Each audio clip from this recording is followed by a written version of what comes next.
চাঁদপুরের উদ্দেশ্যে রওনা দিয়েছেন প্রধানমন্ত্রী তারেক রহমান। উদ্বোধন করবেন খাল খনন আর ফ্যামিলি কার্ড বিতরণ কর্মসূচির বক্তব্য রাখবেন বড়ুয়ার পথসভায়।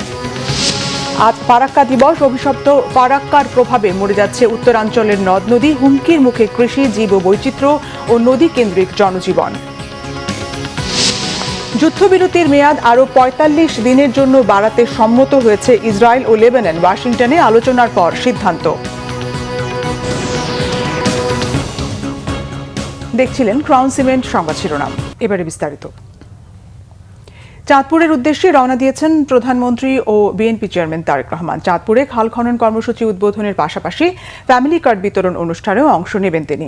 কুমিল্লায় বড়ুরায় পথসভায় বক্তব্য রাখবেন তিনি। চাঁদপুর থেকে রহিম বাদশার পাঠানো তথ্য ও ছবিতে নাজমুল নিশানের ডেস্ক রিপোর্ট।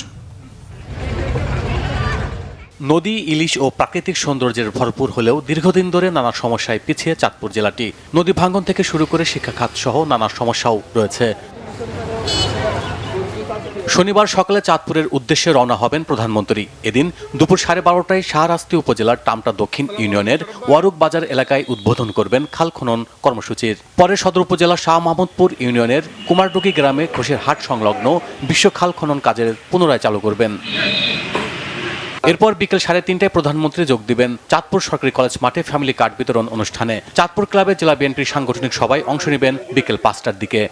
চাঁদপুরের একটা ঐতিহ্য আছে, সেখানে নদী বন্দর আছে, সেখানে রেল যোগাযোগ আছে এবং সাথে সাথে সড়ক যোগাযোগও আছে। তাহলে ইপিজেড করার মতো একটি উপযুক্ত জায়গা, তাতে করে চাঁদপুরের যারা আমাদের কর্মসংস্থানের পাইতে কষ্ট হতো, বিভিন্ন জেলাতে যেতে হতো, সেই যাওয়াটা আর প্রয়োজন হবে না। সম্ভাবনার এই জেলাকে একটি আধুনিক ও সমৃদ্ধ জনপদে রূপ দিতে প্রধানমন্ত্রী এই সফর গুরুত্বপূর্ণ ভূমিকা রাখবে বলে আশা চাঁদপুরবাসীর। Bangla vision news desk. দর্শক, কুমিল্লার বড়ুরায় রয়েছেন বাংলা ভিশনের বিশেষ প্রতিনিধি সিকান্দার রেমান। সরাসরি চলে যাচ্ছি তার কাছে। রেমান, পথসভাস্থলে চিত্র কেমন দেখছেন, আর প্রধানমন্ত্রীর কর্মসূচির বিষয়ে কি তথ্য রয়েছে আপনার কাছে? জি, আপনাকে ধন্যবাদ জানাচ্ছি। দেশের বিভিন্ন জায়গায় প্রধানমন্ত্রী যাচ্ছেন উন্নয়নের বিভিন্ন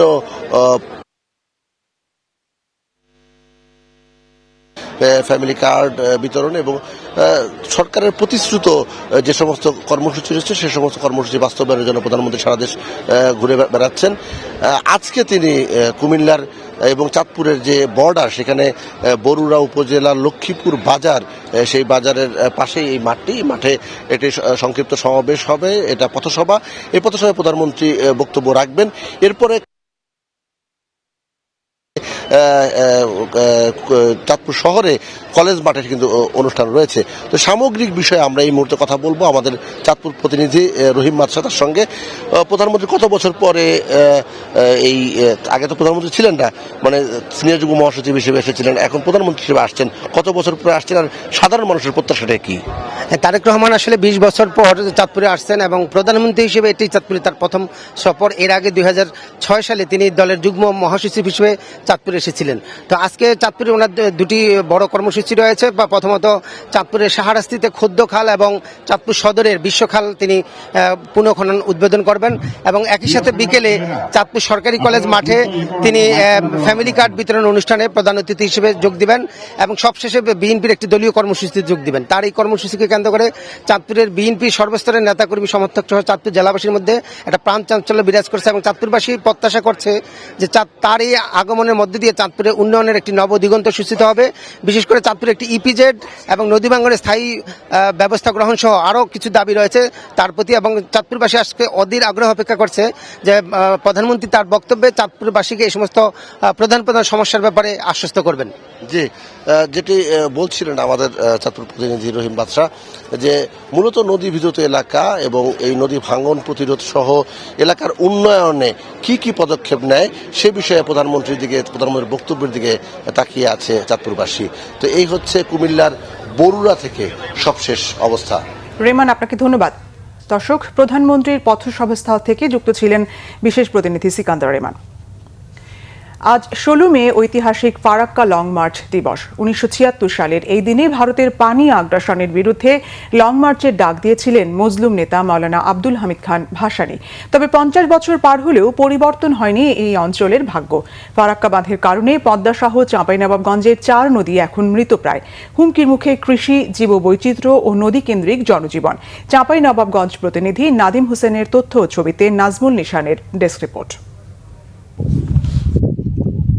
ফারাক্কা ব্যারেজ নির্মাণের পর থেকেই বদলে যেতে শুরু করে চাঁপাইনবাবগঞ্জের নদীগুলোর স্বাভাবিক প্রবাহ।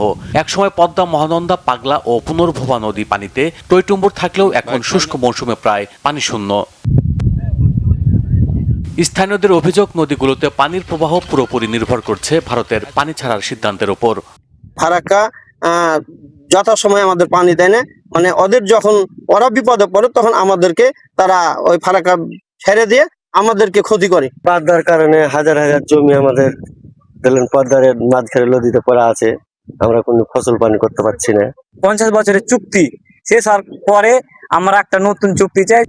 ফারাক্কার ভয়াবহতার বিষয়টি বুঝতে পেরে এই বাঁধ অভিমুখে লং মার্চ করেছিলেন মজলুম জননেতা মাওলানা আব্দুল হামিদ খান ভাসানী। তবে যে উদ্দেশ্যে এই লং মার্চ হয়েছিল তা আজও সমাধান হয়নি। বন্যার টানে সবটি বাঁধ খুলে দেয়, নামতে টাইম লাগে না, কে কখন কোনখানটা বাড়ি ভাঙবো উল্লেখ থাকে না। প্রাণীদের যে আবাসস্থল, বিশেষ করে মাছ এবং জলজ যে সকল প্রাণী রয়েছে বা উদ্ভিদ যেগুলো রয়েছে, এদের আবাসস্থল ধ্বংস হচ্ছে।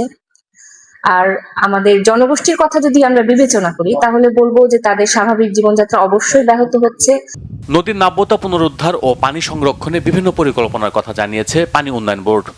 যখন পদ্মা নদীতে একটা ব্যারেজ তৈরি হবে, পদ্মা ব্যারেজ অলরেডি এটা টেকনিক্যাল অনুমোদন হয়েছে, এটা যখন কাজটা শেষ হবে তখন এই প্রবলেমগুলো থেকে আমরা অনেকাংশে স্থায়ীভাবে। নদী বাঁচলে বাঁচবে কৃষি, জীববৈচিত্র্য ও নদীকেন্দ্রিক মানুষের জীবন। সরকারের সঠিক সিদ্ধান্তের উপর নির্ভর করছে এই অঞ্চলের মানুষের ভাগ্য। Bangla vision news desk. শোক সংবাদ। সাবেক জাতীয় ফুটবলার কায়সার হামিদের মেয়ে কারিনা কায়সার আর নেই। ইন্না লিল্লাহি ওয়া ইন্না ইলাইহি রাজিউন। লিভার সংক্রান্ত জটিলতায় ভারতের চেন্নাইয়ে চিকিৎসাধীন অবস্থায় গতকাল রাত 1:30টায় মৃত্যু হয় তার। কারিনা কায়সার ছিলেন জনপ্রিয় কন্টেন্ট ক্রিয়েটর ও চিত্রনাট্যকার। পিতা দেশের খ্যাতিমান ফুটবলার হওয়ায় কারিনার ভক্ত ও অনুরাগী ছিল অনেক। সামাজিক মাধ্যমে এক আবেগঘন পোস্টে পিতা কায়সার হামিদ অত্যন্ত দুঃখের সঙ্গে কারিনার মৃত্যুর খবরটি দিয়েছেন। কায়সার লিখেছেন, তার মেয়ের কোনো ভুল ত্রুটি হয়ে থাকলে কিংবা কাউকে কষ্ট দিয়ে থাকলে সবাই যেন কারিনাকে ক্ষমা করে দেন। আল্লাহ যেন তাকে বেহেশত নসিব করে, সেজন্য সকলের কাছে দোয়া চেয়েছেন দেশের অন্যতম জনপ্রিয় এই ফুটবলার।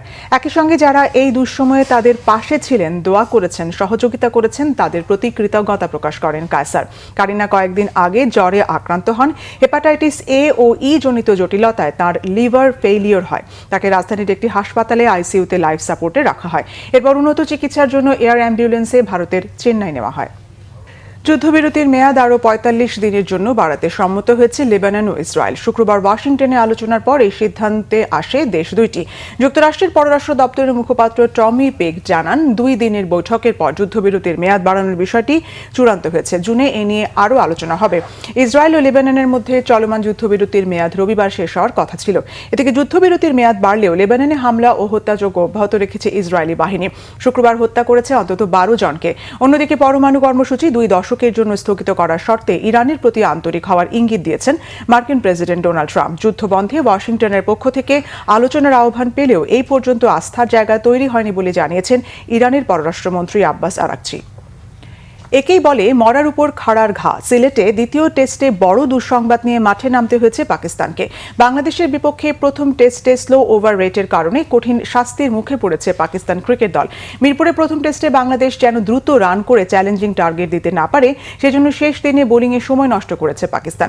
টেস্টের সময় বিবেচনায় 8 ওভার পিছিয়ে ছিল পাকিস্তান। স্লো ওভার রেটের কারণে ক্রিকেটারদের ম্যাচ ফিরত 40% জরিমানা এবং বিশ্ব টেস্ট চ্যাম্পিয়নশিপে মূল্যবান 8 পয়েন্ট কেটে নেওয়া হয়েছে। আইসিসির ম্যাচ রেফারি জেফ ক্রো এই শাস্তি নির্ধারণ করেছেন। আইসিসির আচরণবিধি অনুযায়ী নির্ধারিত সময় প্রতি ওভার কম বল করায় খেলোয়াড়দের ম্যাচ ফির 5% হারে 8 ওভারের জন্য 40% জরিমানা হয়েছে।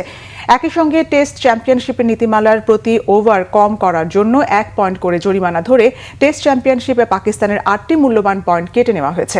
ফলে 3 টেস্টে 4 পয়েন্ট নিয়ে এখন 8 নম্বরে পাকিস্তান।